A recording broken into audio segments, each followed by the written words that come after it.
एक बार फिर से मैं आप सभी के सामने उपस्थित हूँ बेहद महत्वपूर्ण टॉपिक के साथ। आप सभी जानते हैं कंगना रनौत किसी न किसी मुद्दे को लेकर के हमेशा बयानबाजी करती रहती हैं, लेकिन इस बार जो उन्होंने बयान दिया वो उनकी पार्टी और उनके लिए ही उल्टा पड़ गया।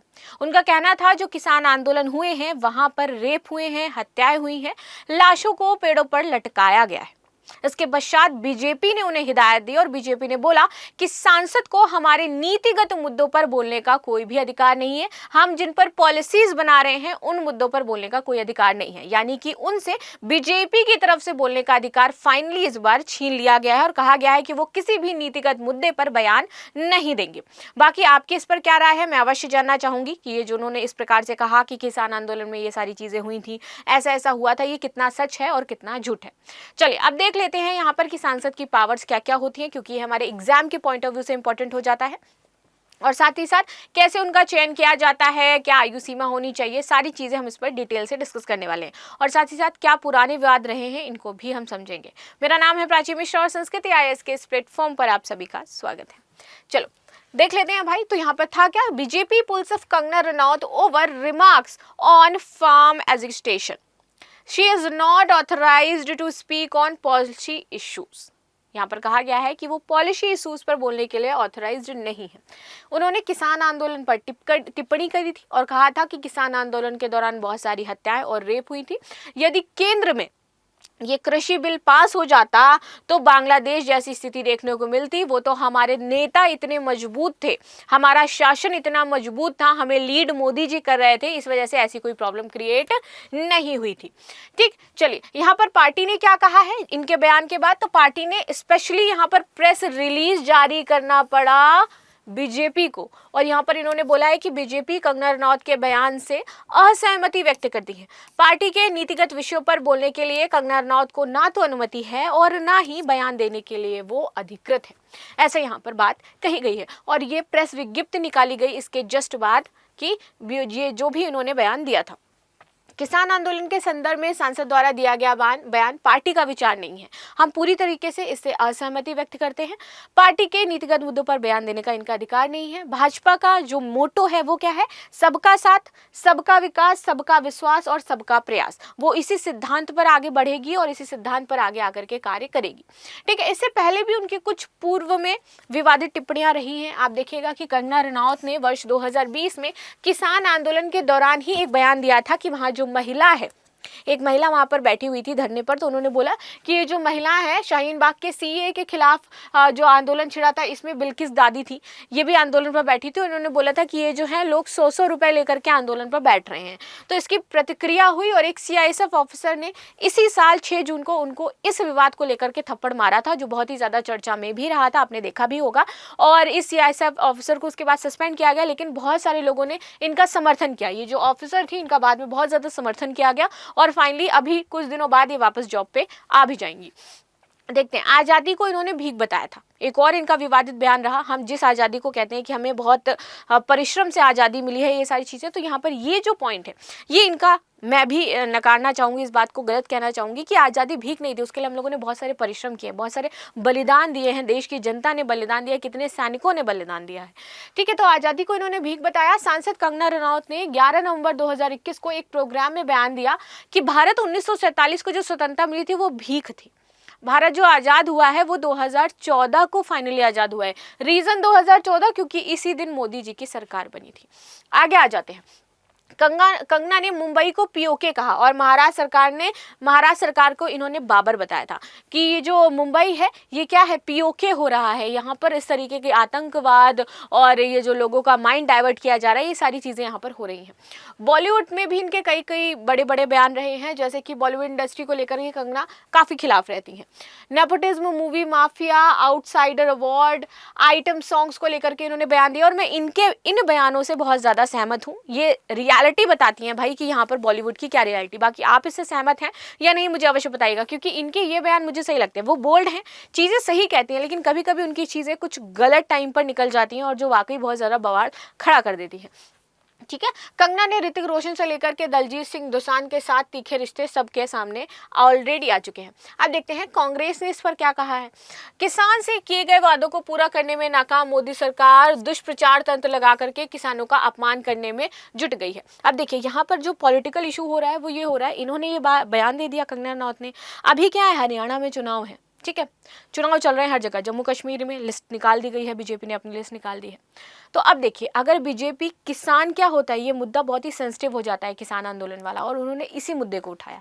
इस मुद्दे को उठा करके इन्होंने बयान ऐसा दिया जो हर किसान समुदाय को क्या करेगा, आहत करेगा, उसका असर पड़ेगा बीजेपी के वोट्स पर। हरियाणा के किसान बैठे हुए थे आंदोलन में, तो बीजेपी को हारने का डर हो जाएगा कि भाई इस बयान से उनकी जो वोट बैंक है वो खाली हो सकता है, वोट गिर सकते हैं।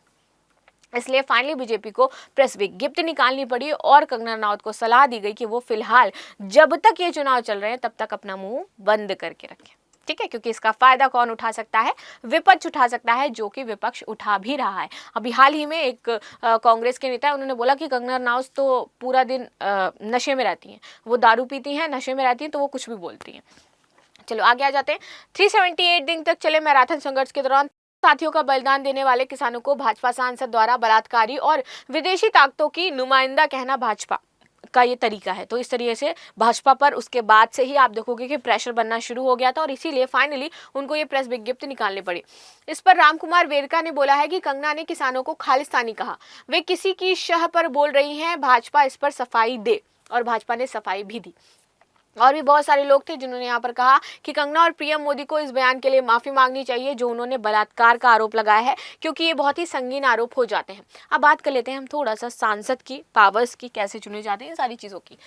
सांसद संसद में अपने लोकसभा क्षेत्र के मतदाताओं का प्रतिनिधित्व करता है, और कंगना कहाँ की है, मंडी की सांसद चुनी गई है, ठीक है। लोकसभा सांसद की अर्हता की बात करें तो आयु 25 वर्ष होनी चाहिए, उनके पास ऐसी योग्यताएं होनी चाहिए जो संसद में कानून द्वारा निर्धारित की गई हैं।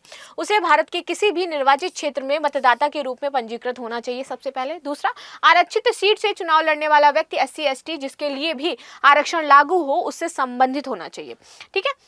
आगे अयोग्यताएं क्या है, तो यदि वह केंद्र या राज्य के तहत कोई लाभ पद धारण कर रहा है तो फिर वो सांसद नहीं बन सकता, उसको चुनाव नहीं लड़ सकता है। मंत्री या सांसद द्वारा छूट प्राप्त किसी अन्य कार्यालय को छोड़ करके, बस, ठीक है। अदालत द्वारा विकृत मानसिकता घोषित किया जाए तो वह व्यक्ति नहीं लड़ सकता है सांसद को चुनाव। यदि वह दिवालिया हो और भारत का नागरिक नहीं हो तो भी नहीं लड़ सकता है। संसद द्वारा बनाए गए किसी कानून के तहत वो अयोग्य है तो नहीं लड़ सकता है, ठीक है। संसदीय विशेषाधिकारों की बात कर ली जाए कि क्या उनको विशेषाधिकार दिए गए हैं, तो देखिए अनुच्छेद 105 सदस्यों को संसदीय बहसों से निडरता से भाग लेने में सक्षम करता है, और इन सदस्यों को उन सभी दीवानी और आपराधिक कार्यवाही के खिलाफ व्यापक सुरक्षा प्रदान करता है जो संसद में उनके द्वारा दिए गए भाषण या मत से संबंधित है। तो यहाँ पर ये स्पेशल पावर है इनके पास, and which is very good. आगे बात करते हैं लोकसभा नियम पुस्तिका के अध्याय 20 में नियम संख्या 222 और राज्यसभा नियम पुस्तिका में अध्याय 16 की नियम संख्या 186 के अनुसार कुछ विशेषाधिकार है जो इससे संबंधित है। संसदीय विशेषाधिकार दो प्रकार के होते हैं, एक तो सामूहिक, एक होता है आपका व्यक्तिगत। सामूहिक यानी कि जो सारे सांसदों को एक साथ दिए जा रहे हैं, व्यक्तिगत यानी एक पर्टिकुलर इंसान को उसके विधानसभा क्षेत्र के अकॉर्डिंग या संसद के जो क्षेत्र रहा है उसका लोकसभा क्षेत्र जो रहा है उसके अकॉर्डिंग प्रदान किए गए हैं। सामूहिक, इसे अपनी रिपोर्ट वाद विवाद कार्यवाही को प्रकाशित करने और अन्य लोगों को इसे प्रकाशित न करने देने का भी अधिकार होता है। 1978 के 44वें संशोधन अधिनियम ने सदन की पूर्व अनुमानित बिना संसद की कार्यवाही की सही रिपोर्ट के प्रकाशन की प्रेस की स्वतंत्रता को पुनर्स्थापित किया, किंतु यह सदन की गुप्त बैठक के मामले में लागू नहीं होता है।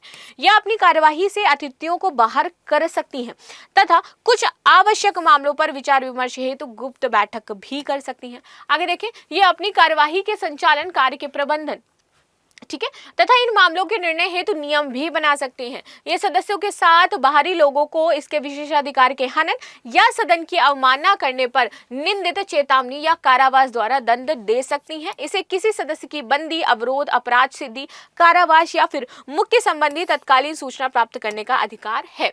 ये जांच करा सकती हैं, ये गवाह की उपस्थिति और संबंधित पेपर या रिकॉर्ड के लिए आदेश भी दे सकती हैं कि गवाह को उपस्थित करवाया जाए। न्यायालय, सदन या फिर इसकी समिति की कार्यवाही की जांच के लिए निषेधित है। सदन क्षेत्र में पीठासीन अधिकारी की अनुमति के बिना कोई भी व्यक्ति, सदस्य या बाहरी व्यक्ति बंदी नहीं बनाया जा सकता है और ना ही कोई कानूनी कार्यवाही उस पर की जाएगी, चाहे वो सिविल हो चाहे वो आपराधिक हो, ठीक है।